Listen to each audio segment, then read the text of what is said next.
All right, ladies and gentlemen, Forbidden Door is done. And I'm going to make this very clear. I'm going to say this now. Of course, I'm going to elaborate more, but I'm going to say this now. This was overkill, and it wasn't good. It wasn't. And I'm sure many people are going to say, what? Yes. Now, I don't know how Alex or JD or Jesse, maybe Solomon's are going to have their takes. I do believe they'll agree with some of what I say. They're not going to agree with completely what I say. They're not. Because everyone has a different opinion. They may not agree 100%, but I've been doing this for now 13 years. Starting in 2012. Now, I've never been always correct. A lot of the time I botch. Of course I botch. I screw up my words. I say people's names wrong. Or sometimes I get things mixed up with the matches. But usually, when I don't screw up words and I get the matches correct, my takes are pretty decent. And what's going on in this Forbidden Door or any wrestling promotion's pay-per-view. So I'm telling you now, this was not good. The ending of the show was overkill. It was not good overkill. But I want to make this clear. But I want to make this very clear. The match quality was not the issue of the show because that was the other half of the show. There was something bad. You know what it was? It was boring. And I want to make it clear again because many people don't want to listen. Now, most of the people watch this, they do understand. But for those who are new, how you doing? I want to make it clear. What I'm talking about is not the match quality that was produced across, 9 or 10 matches? I say about 10 matches almost. 10 or 11 matches. I think it was 10. 9 or 10. But it's not the quality of the matches. No. It's the stories that were connected to these matches and the outcomes of the matches. Because let's make this very clear. Not all of it was interesting. It was boring. The outcomes of the matches, not the match quality themselves. There's a big difference of you putting on a 5-star match, but if there's no story behind it, when it really needs a story, or if you need to do a change. In other words, the story has reached its end of whatever story you have, and you've been dragging it out, and dragging it out, and dragging it out again, and you refuse to just change anything, that makes it boring. Now, I want to make this clear. I did not watch the kickoff, but I did, not kickoff, but 0 Hour. Didn't watch it. I didn't watch the matches, but I did try to find out who won their matches. And seeing what we got, where I see women that should be prominent, that should be more presented on the show, are in 0 Hour. That's a waste. Then you have some people on 0 Hour that should be doing something more, and they're still not. I'm not even going to talk about those matches. I'm not. I'm just giving you my understanding of the endings of them. And to be honest, these 3 matches, because if I remember, there are 3 matches. One of them is a women's match, which is a multiple tag match. I think it was what was it? Chaos, I believe. Triad Chaos. I can't remember what. I'm forgetting right now because this show really got on my nerves. When it comes to Julia Hart's team with Tekla and Sky Blue, I'm like, they should be more interesting. Why do you have them on 0 Hour? Then you got Wims is on the main, not in the main anymore. She's now on 0 Hour, along with Chris Statlander, along with guess who else? Willow Nightingale, who is one of the most favorite women right now, is on 0 Hour, doing nothing. And that doesn't even talk about the men. And I'm like, what was the damn point? You have all these people here that you could be doing something with, and you've done nothing with them. Let's go to the first match, which I'm actually kind of surprised. I would have thought they would have done maybe the TNT title match that opened the show. No. Adam Copeland and Christian versus Kip Sabian and Killswitch, not Luchasaurus. He's still you. I don't understand. If you're going to do something that's supposed to change stuff, you had Luchasaurus turn to Killswitch. He was forced to do that because of Christian. Christian now is working with Adam. And you would think to really stick it to Christian, you would have Killswitch revert back to Luchasaurus. You should have that. But no, he's still Killswitch. Why is he still Killswitch and people are cheering for him to become Killswitch? Yes, of course they want him to be a face, but you could still make him a heel and then eventually transition back to a face. Wouldn't it have been better to make him Luchasaurus again? No, he's Killswitch. And then the way the story went, that you now are having a conflict between Killswitch and Kip. That Kip is the one who's trying to be in charge, and Killswitch is not having any of it. Then why is he teamed up with him? Now, was the match fine? It was alright. It was alright for what it was. But I'm confused about why they did that. Now, you're going to say, well, dude, guess what? Once you see that Nick Wayne comes back, you're going to have Luchasaurus revert. He's going to turn back to Luchasaurus, and then Kip will probably leave with Nick Wayne's mom. Will probably leave Nick Wayne all by himself. So he will be all by himself, that he's going to have to become something. But at this point, do I actually believe they're going to do that? I don't believe it. I don't believe they're going to actually book, when he's able to come back because his foot is broken, that currently Nick Wayne, who should be something way more than he is, and they were building to him until he got injured because of Spike, when he comes back, will they actually do that?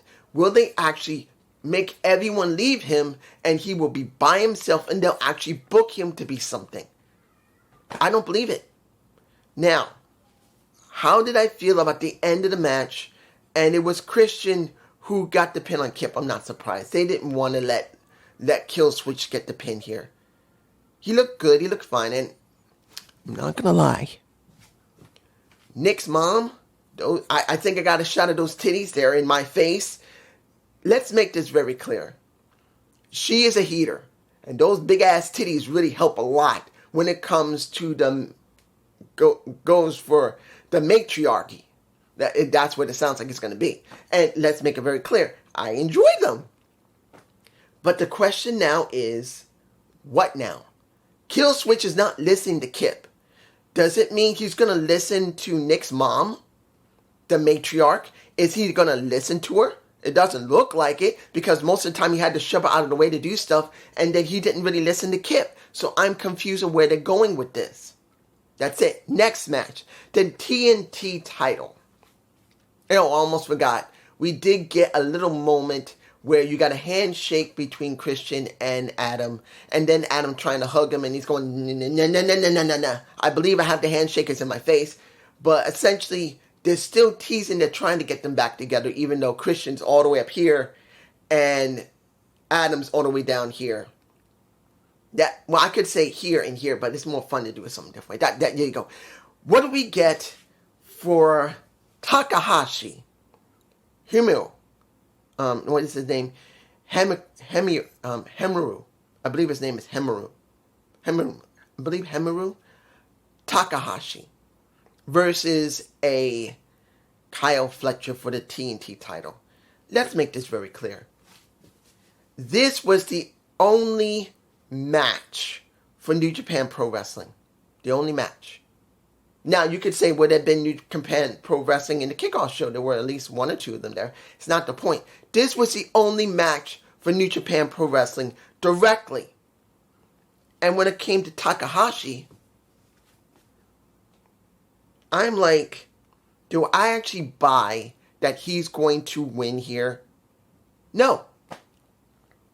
This is the problem when it comes to AEW, when it comes to these types of situations. You don't give them anything to do. There's no change. Now, the match quality was fine. I actually didn't mind the match. In fact, it was pretty good. I actually thought it was pretty good for what it was. And Kyle won, which was not surprising. They don't want to flip a title over to New Japan. They just don't. They'll let them have the matches, but this is one of the major problems that we have, where it's boring. It's predictable. How many times have we had matches between Japanese wrestlers from New Japan Pro Wrestling, where generally speaking, they job their asses off to mainly mainline wrestlers on AEW? Very rarely you see them win, if you ever see them win at all. And that was the major problem in this match. I knew he wasn't going to lose. Next, the TBS 4-way championship title match. Mercedes Moné, Windsor, which is pretty much Will Ospreay's woman, or I think his fiancée at this point. Balzilla, who came from Stardom, and what is her name?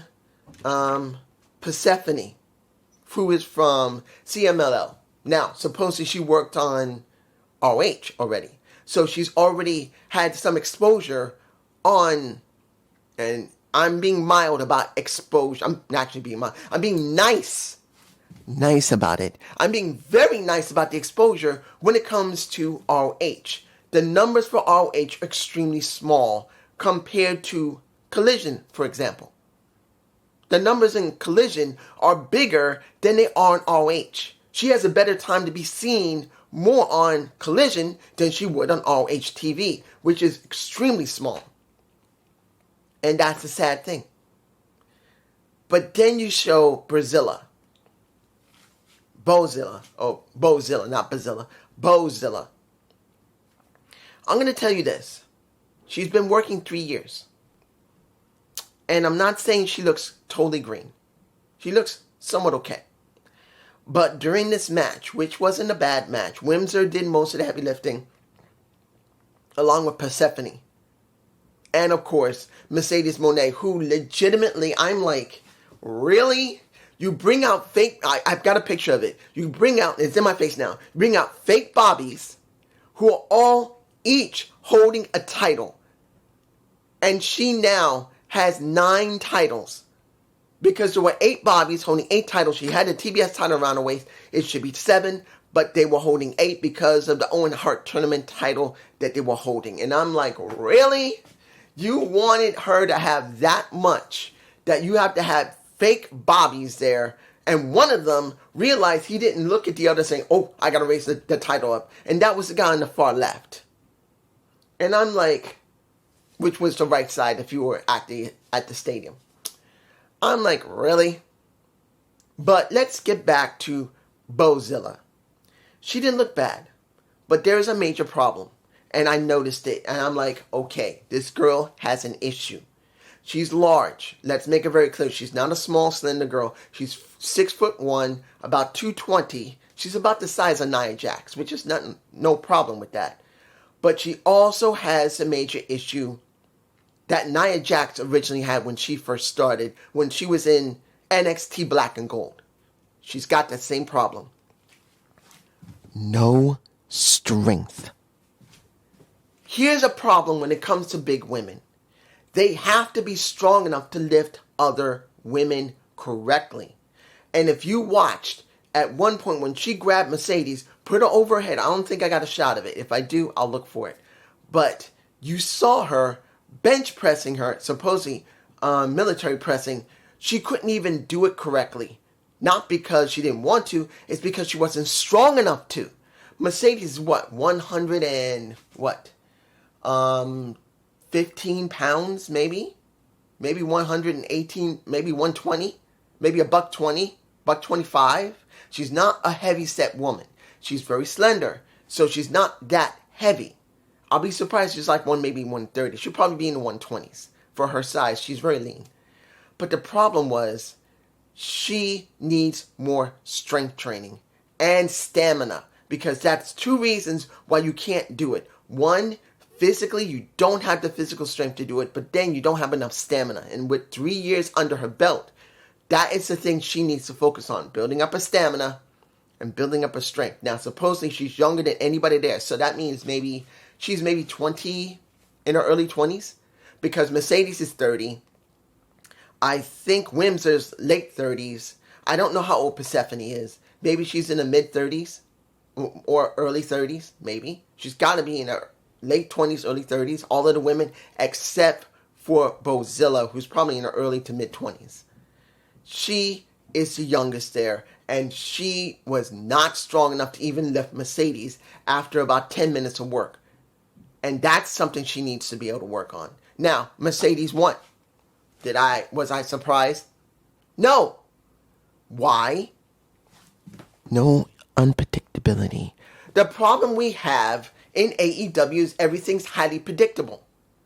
And here's the thing, and I know people will say, well, WWE does that, and so does TNA. Well, yes, they do. But at least they tried to make it look real. Like there's a possibility that it could actually happen. Now, do they always do it correctly? Hell no, they don't. They don't always do it correctly. But let's make it very clear. AEW has done the same thing multiple times, back to back to back to back to back. Look at who was on the kickoff show. Who is no different than Bozilla. Who is that? Megan Bayne. Do I show my point now? Megan Bayne legitimately was Bozilla months ago. She was the defining factor for unpredictability. But what did they do? They didn't even give her time to build up to prove that she could take anything. They just let her blow through the entire roster that they want to show, and then basically when she went up against Toni Storm, which I got something to say very heavily about that, she won Toni. And where did Megan Bayne go? She went from here to here. Now she's on the kickoff. Tell me I'm wrong. Tell me why I'm wrong about when it comes to Bozilla or Megan Bayne for that matter. Let's move on. Next match. This was, and I'm saying it right now, my favorite match of the night. Now you're going to say, wait a minute, didn't you just say the entire show was boring? Yes. But you can't say that boring with no story doesn't mean matches were bad. As I said, this was not about the match quality. I'm repeating it again. I said this in the beginning of this review. I'm going to say it again and keep saying it through this review just in case someone don't want to hear it. This is not about the match quality. This is about the storytelling and how predictable everything is. This match, I felt, was the best match of the night for me, personally. Maybe it's due to the fact that I do like technical wrestling. Now, like I've always said, I like an all-around balance where you got psychology. You can have high flying. You can have chain wrestling. You can have high, fast, hard-hitting, fast-paced beat down, smash down as well. I don't mind that. But also, I like technical wrestling. And what do we get here? We get Zack Sabre Jr. versus Nolly McGuinness with not only Bryan Danielson, who was throughout most of the night. He was there until the end match because he didn't want to be there because of what happened with Moxley and him and the Death Riders and all that mess. But we had Dan Garcia at ringside. Now, this was a very well catch-as-catch-can style of wrestling. Not everyone's going to like it. Not everyone would. I don't blame them. I don't blame you if you don't like high technical wrestling with a lot of moves and a lot of holds. Which would be kind of surprising because many people love it when they do fake endings, where here it is mainly trying to outdo your opponent by out-wrestling them. That's what we got in this match. Niles has done pretty well for himself since he's returned to wrestling, even if it's in a limited capacity, which I'm fine with. He's not trying to take a shine away from anyone from the main roster, and he's not like jobbing out easily to anyone that is coming in, or in this situation with when it comes to Forbidden Door, that he is just giving it up, like opening his legs and letting someone plow into him. No, you got to bust your ass to do it. And at one point, we got pretty much Zack getting a bloody nose from a European uppercut from him, and they had an uppercut match. They literally were trying to uppercut each other. and they uppercut each other so hard, Zack started bleeding from, I think, his left nostril or his right one. I don't think I got the shot. If I do, I'll add it. But this was a great, great match. My favorite of the night. When it was over, and I'm sure many people say, well, about Dan Garcia when he was pushing the ring rope. Of course he wasn't. He was told to stop. But he didn't do any more interference. And I thought, which might have been the best thing to do, because from when they talked about what led up to this, that Danny lost, I think, to Zack. He's not happy about that. He may try to take it out on Niles McGuinness, which actually would be understandable. If Danny has been losing a lot, he wants to take it from somebody that he respects that should have already done it. It should have been Niles McGuinness, but it wasn't. He didn't do it. And I think that might have been a lost opportunity to at least, off of this match, start a new story. Because if Danny Garcia has had Niles in his corner, along with Danny Magic Nick Menard, but let's say he's been with Niles a little more lately, and all that work he's been doing with Niles has not gone anywhere, and he's so pissed that even Niles lose, he takes off Niles' head off. He takes his head off. And that could lead into an actual story. I'm not going to say it's a great story, but at least it would have been into a story, and that would at least been something. No, we had the match, and that was it. And I'm not mad about the match. I liked the match more than any match on the entire show. But you get my point. Next, here's why I didn't care. But I knew someone had to win, and there was only one that could win. If anybody else won, it would have been stupid. I'm being honest here. It would have been stupid if they had not won. And that is Bandito and King versus FTR versus the Hurt Syndicate. Now, the match quality was fine. We got a chance to see Brody King up against Bobby Lashley briefly. It wasn't for very long, but you did see it. But here's the thing.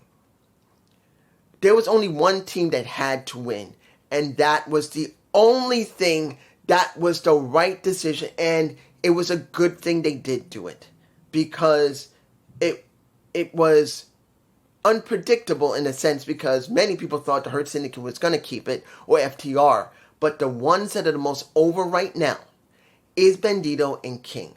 And I'm not saying it's a great thing, but they stuck them together, and people liked them. So what did they do? They let them win, which was the wisest thing to do, because they're that over with the crowd. Of course, they're not more over than the Outrunners. The Outrunners should have already gotten the titles a while ago, because they're more over than anyone, even more than Bandito and King. But they didn't want to go there. So this is what we get with Bandito and King. And then we get the Gates of Agony and Ricochet interfering. Now the big question is going to be, is this because of MJF? Or is this because you got a very, very, very jealous Ricochet who just wants to make them pay for what they've done, which was not let him in and acted really nasty to him, and he's just finally getting back at them? That's going to be the question we're going to find out in this next Dynamite. Is it because of MJF that he asked them to screw them over? Or was it because Ricochet just wanted to make it very clear, I wanted them to screw up? Because let's make it very clear, they treated me like shit, and I'm more better than that. That's what we could be, but we don't know yet. Next, the match that made no sense in its outcome, and it was very predictable. And understand, I knew this was going to happen. I'd hoped for the best when it came to Swerve and Okada. Asuke. I'm always mispronouncing Okada's first name. I'm bad with names, I'm sorry. But when you look at this match, did you actually believe Okada's going to drop it? I didn't. Not one out of 100%. I didn't believe he was going to drop it, and I was right. But let's make this very clear, though. One thing I did like, that was from the match, and it's not the quality. The quality was actually very good. It was one point you got people bleeding all over the place because they were hitting each other so hard. It was because of the title. The undisputed title. One title, not 3. They were carrying one title and one title only. If that's the end of it, thank you, Great Spirit. Thank you. They finally decided, okay, we don't need to have the International and Continental Classic anymore. Let's just do the Undisputed title only and have the International and Continental rules stuck to it, which is fine. Now, here's where it gets interesting. We got a return, finally. And that was Wardlow. When the match was over, Wardlow came out, destroyed a Swerve, then Nana trying to save him. Because, well, technically speaking, when you saw what happened to Okada when he took the chair, and I believe I got a shot of it, it's in my face, he whacked him a couple of times in the leg. Okada was going to do it again and try to cripple him, and then you see Nana come out with a steel pipe, try to protect Swerve. Good. Fine. But then we get the Wardlow returning. And he kind of looks a little chunky. You guys tell me below, does he look like he's gained some weight? Which is kind of understandable. He's been gone for more than a year. Whether he was injured or they literally had nothing for him, it makes no difference. It looks like he's gained a little bit right here. And me, I gained a little bit, but actually I'm not that heavy. Isn't that good? I made sure I keep my weight good, but I still got a belly because, well, I can't exercise. But anyway, I am just like Wardlow. He's a little chunky. Not big, chunky. He's not big, chunky. He looks a little chunky. And basically, he took out Nana. He nailed Swerve a little bit. Well, technically, he didn't really nail Swerve much. He just beat up on Nana. Then the Don Callis comes out. Well, he was always there, but let me give you like this. We had, well, I didn't see Trent there, but we did see Rocky Romero there. We did see Archer there. We had Kyle come out. Then we finally see Kateska coming out, who had just finished G1. I believe he did G1. And they're just looking at each other, showing a little respect. And now, there you go. Of course, there's no Alexander there because he's injured right now. I believe he's injured. So he's out.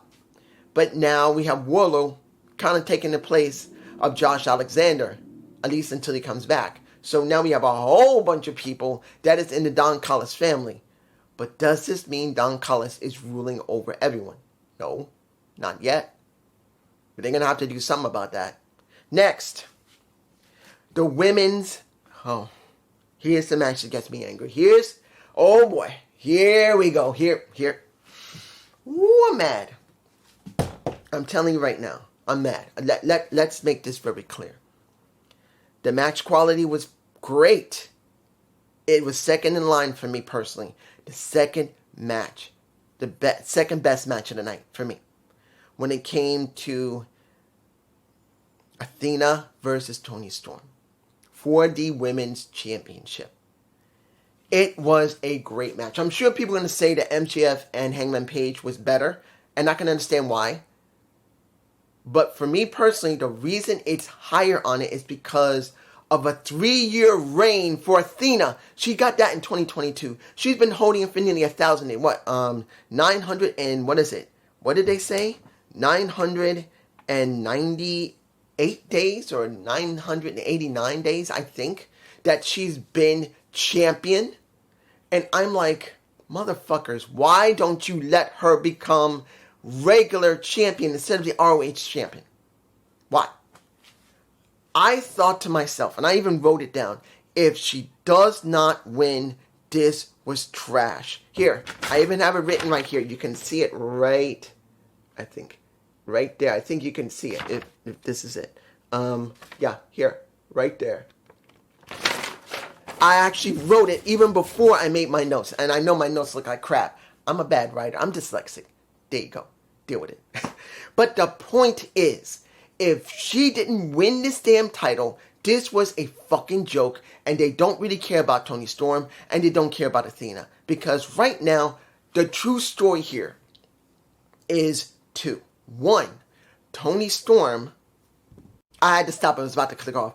Toni Storm needs someone to chase.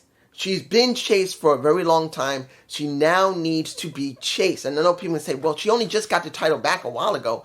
It makes no difference. She's better when she's chasing somebody. Simple as that. She's way better when she's chasing somebody. She is. And then you got Athena, who has legitimately been keeping ROH to a certain point relevant for nearly 3 years after 1,000 days as champion. I don't care what anybody says. It doesn't make a difference. And I know you're going to say Bandito is the current champion. It doesn't matter. The only one that's made any sense on the damn show has been Athena. She's gone up against everyone. Anybody who's been from the outside, anyone who's been in ROH or even on Collision or Dynamite for that matter, when they rotate them around. She's been the one that's dealt with them all. And I'm telling you now, she deserved to be champion, to drop her ROH title. They say because you're currently the current champ, you must drop your ROH title or let her lose to somebody and then let it move on to somebody else. She's had it for 3 years. She can drop it. But no, they refuse to do it. They refuse not only to let Athena just win the damn main championship, which many people would like to see a difference. Like, Toni Storm is already over. She doesn't need the damn title. So give it to Athena, who has proven to be very consistent with her own run as the forever champion. Let that be something new on Dynamite. Hell, make her work more on Collision than Dynamite, and then put Mercedes on Dynamite. See it like this. You see I'm getting angry. Put Athena on Collision. Put Mercedes on Dynamite, which she's been working anyway. I'm not saying it's the wisest thing to do, but promote Collision more with Athena on it. And I'm not even saying that's the wisest thing to do. It should still be with Mercedes. But if you're going to do something where Athena can have her own show, and it's not ROH, then I'm going like this, because I'm like, this is what it should be. Collision has no guidance. There is no champion for Collision. You could have said, maybe it could have been a Dustin Rhodes, but he's out. You could say, what about Kyle? Kyle doesn't have it. He's only just gotten the TBS champion, TNT champion, only a little while ago. Why not let Athena be the head of Collision? And hopefully, if they sponsor her right and give her something, at least then they'll be able to raise the damn numbers on it. Maybe. But no. They decided to keep it on Toni. Where, who's next? She's gone through fucking everybody. That's the reason why they needed Athena to win it. So she would have to fight somebody. She would have to chase someone. Because as it stands now, Toni Storm is boring. And I'm not saying her character sucks, because I love her character. But what is she doing? She's doing nothing.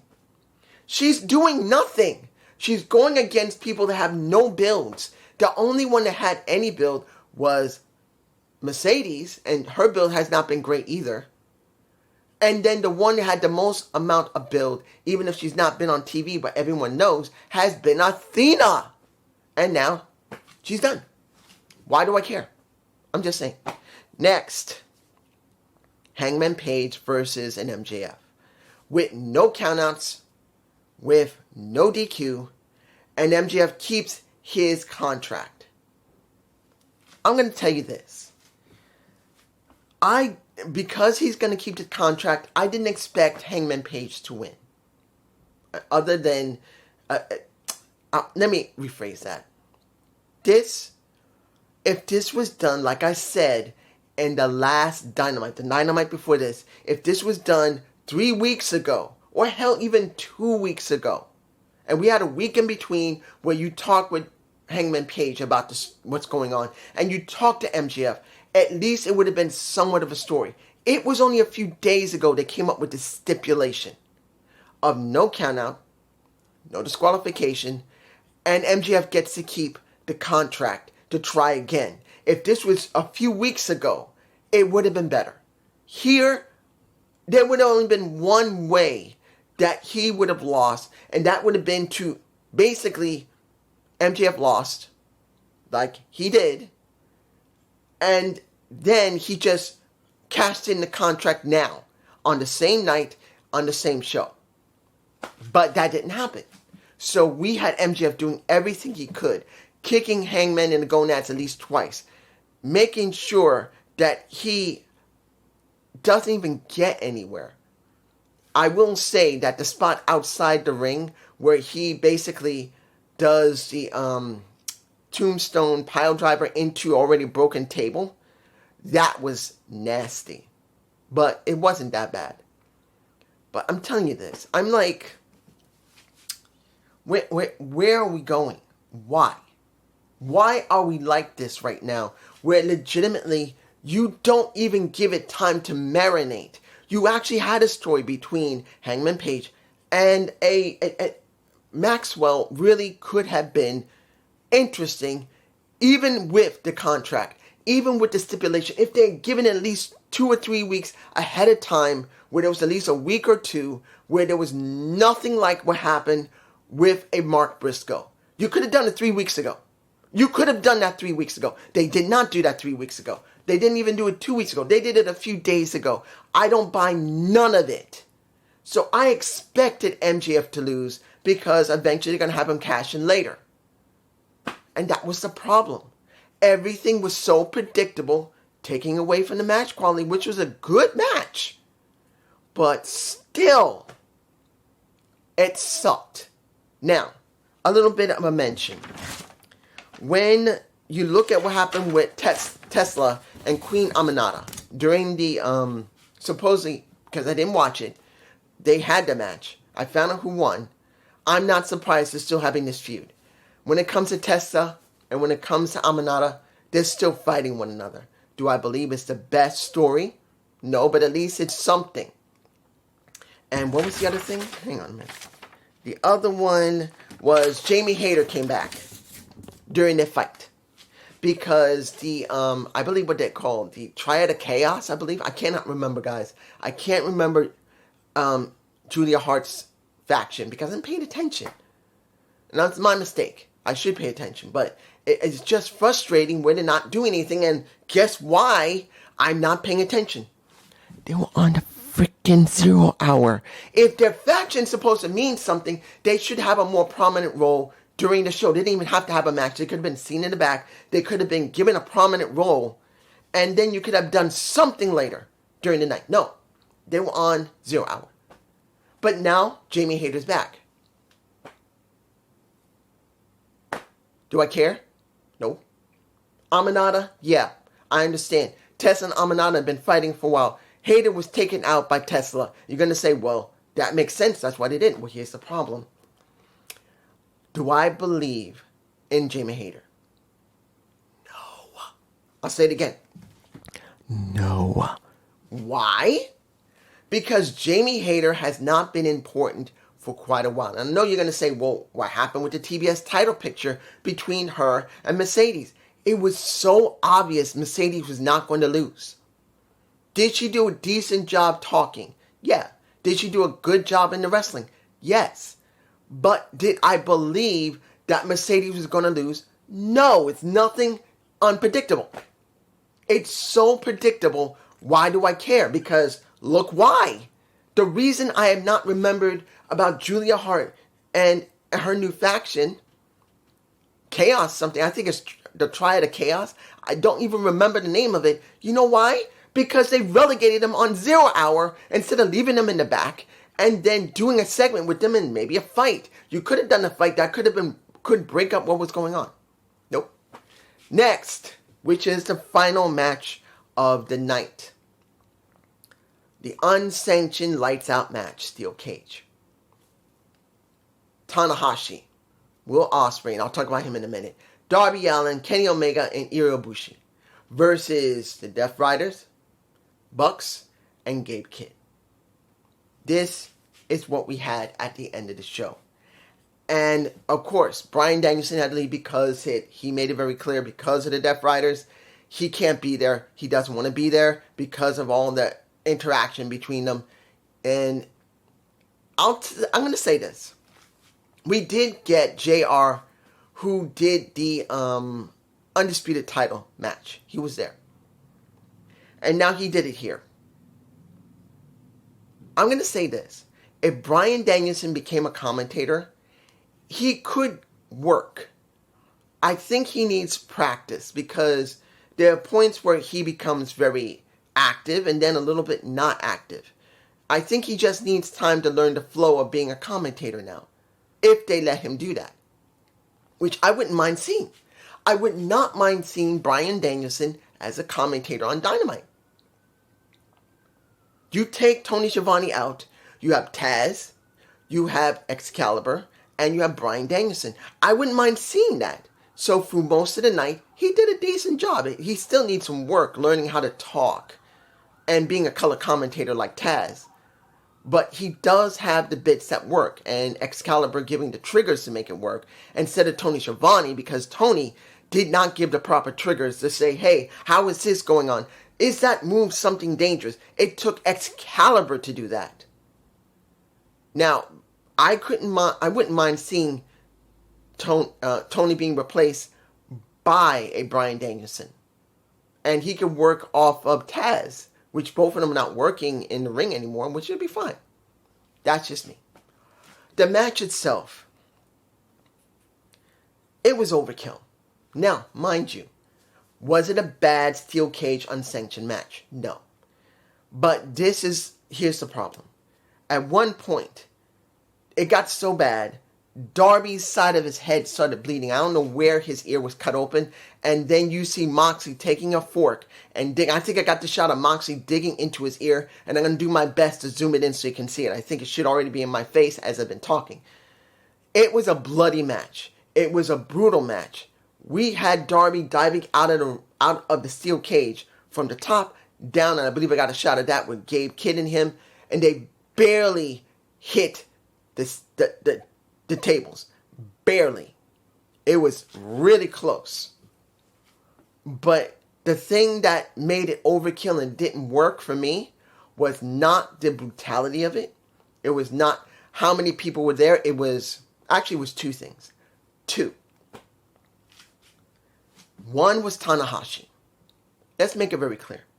We now know Tanahashi is retiring from pro wrestling January 24th, I believe, was it? January 24th, 2026 will be officially his last day of wrestling. He's supposed to wrestle then, I think in somewhere in New Japan. I don't know where. So that will be his last match. If I could actually watch it, I'll try and see it and might give a review of it. But here's the problem with Tanahashi. He can't walk. Every move that he makes in the ring where it requires snappiness, where you can be able to walk normally. Look, I'm legitimately disabled. I cannot walk properly. If I lose balance on my left side and my knee bends too much to a certain point, if it bends like this, you can bend like this, your knee. If you bend it like this, and you can push yourself back up. I can only do this. Anything beyond this point, my knee collapses and I hit the ground, which has already happened last year. I actually hurt my hand in the process of this, and it still hasn't fully recovered yet. But I can't do that. I cannot run or jump properly without a possibility of getting hurt. When you look at Tanahashi, he legitimately cannot walk quickly. His dragon screws look bad. His sling blades look bad. He can still do body slams pretty well. At least as long as he's not trying to walk around. But in general, every general move he does, he looks like he's about to fall over because his knees are so badly damaged. He cannot do those moves correctly anymore. Now, I'm not taking away he's giving his best effort. When he had that match and Dynamite, it looked pretty good. But that's the exception to the rule. You see this match, he was not that good. Even when he was trying to climb a wall. Well, not climb a wall. When you saw him climbing up a ladder, and it was Ibushi and pretty much it was Kenny trying to convince him, no, don't do it. You're near the end. You're in the end of your career. You don't need to do something dangerous. That was when Darby Allin did that move with Gabe Kidd and jumped off the steel cage and went through the tables, almost missing them. He was trying to climb it. He could barely climb the ladder. His knees are so badly shot. I wish that he had just, if this was his last match, I would have liked it to be his last match, officially.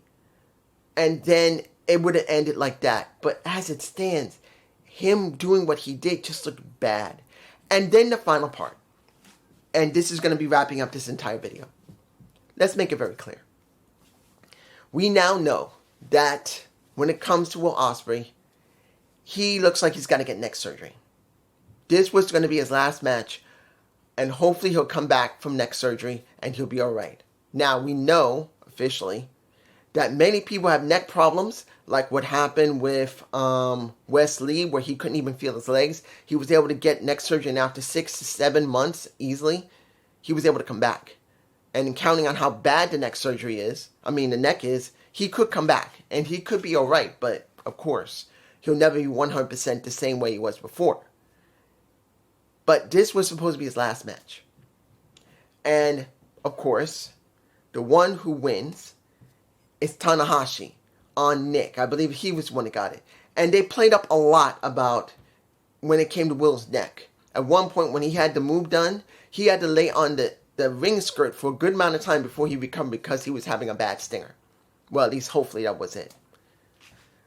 But when the match was over, everyone left the ring. You could have ended the show there. There would have been no problems ending the show right there. And I think that would have been a better thing. But what happened? The Death Riders came in. How many paradigm shifts? 1, 2, 3, 4, 5, 6 paradigm shifts. I'm getting frustrated here. 6 paradigm shifts. 2 stomps. Because he had his head put into a chair. Moxie stomped on it, as well as Claudio. And then once everyone poured out to try and help, and I believe it was Samoa Joe that demanded the cage to be lifted up, you see Will Ospreay laid out, not doing anything, not moving, nothing, and they had to put a neck brace on him. Honestly, that was overkill. It wasn't necessary. Everyone knew that he was going to be out for surgery. Understand, there are times when, yes, it's reported that someone has to go for surgery. Either neck surgery, back surgery, knee surgery. It doesn't make a difference. Look at KC Navarro. His knee is blown out. He needs surgery. Now, mind you, what they did on TNA, that was 2 weeks ago. He's out. Now he's already had his ACL surgery. I believe it was ACL. He's going to be cool. But what they did was pretty good because it wasn't requiring him to get any extra punishment more than what he needed. That was fine. Shoving him to the floor wouldn't have hurt him too much. He was fine with that. But they managed to make the story mean something because First Class fucked him over, saying that he was just always going to be just a temporary replacement until a Rick Swan, who was finally gone from rehab, came back and slimmed down and was cut. Came back. But when it came to Will, you could have left this as a good feel-good moment that he knew that this was possibly the last time he could be able to perform as he is now, even if he has the neck problems. He was going to show the best he could give. And at this point, what they could have done was allow Windsor, his I believe his fiancée, who is the mother of his stepson, to come out, and they could have made it about him. They could have made this a special moment. They could have raised up the cage, let Windsor come out, be with her man, and you could have closed the show on that. A really good feel-good moment. No, they decided to destroy him to try and get some mileage out of the Death Riders some more. And here's the problem with that. The major problem. The Death Riders do not need Moxley. You could have used Claudio as the leader and Moxley go away and then come back and could have done something against Hangman Page later. Because as it stands now, who does Hangman Page have to deal with now? Yes, you're going to say, well, MJF got the contract. Yes, but guess what? Since they lost, The Hurt Syndicate has lost now. That means, simply put, when MJF has his moment, and there's a good chance he will win that title, we're going to see Bobby Lashley come right after him. And it doesn't feel organic. Now, you're going to say, dude, it's pro wrestling. It's never organic. No, you're not wrong. But even if it's predictable, you can make it feel natural. There is a difference when you legitimately already have things planned out and people can't see it. You got to make it look good while it's being played out. And as it stands right now, where they rush to stamp stipulation, which should have been done weeks or at least a month in advance, and you could have done something about that. You could have still done the same thing with a Mark Briscoe. Could have still had to set up, but you should have done it weeks ahead of time. Having it this close made it feel unnatural, made it feel really telegraphed and rushed. And that's the reason why this show sucked. The Overkill didn't work. The show itself had great wrestling, yes, but the storytelling is so bad, and worse yet, the unpredictability is not there. The only thing we had unpredictably was Brody King and Bandito winning, and we knew that they should do it, but we weren't sure if Tony was going to be willing to do it. That is the only unpredictability that we had. Legitimately. I'm telling you right now, I didn't believe that Brody King and Bandito was going to win. I thought either the Hurt Syndicate was going to win, and that would have been the end of it. And I didn't really see FTR winning, because if they were going to make it about FTR, they should have never had, when it came to Bandito and Brody King, they should have never done it. But they did. So it didn't feel spontaneous. Even if it's still predetermined, it should feel at least somewhat organic and spontaneous. And we didn't get it. The only reason it feels great to see them win is because, guess what? Even though they were stuck together like this, a smacking of Brody King and Bandito, which it shouldn't work, they managed to make it work. And I'm glad for them. But still, this sucked. The show had great to good wrestling. You got one good feel with Bandito and Brody King, but everything else was generally predictable. And the entire ending of that show, when you see, and he should have been able to have Windsor come out, his fiancée, come out, hug him, and they left together, that would have been a good feel-good moment. No, they decided to try and get more mileage out of the Death Riders, which they didn't need it. This is just me. Peace.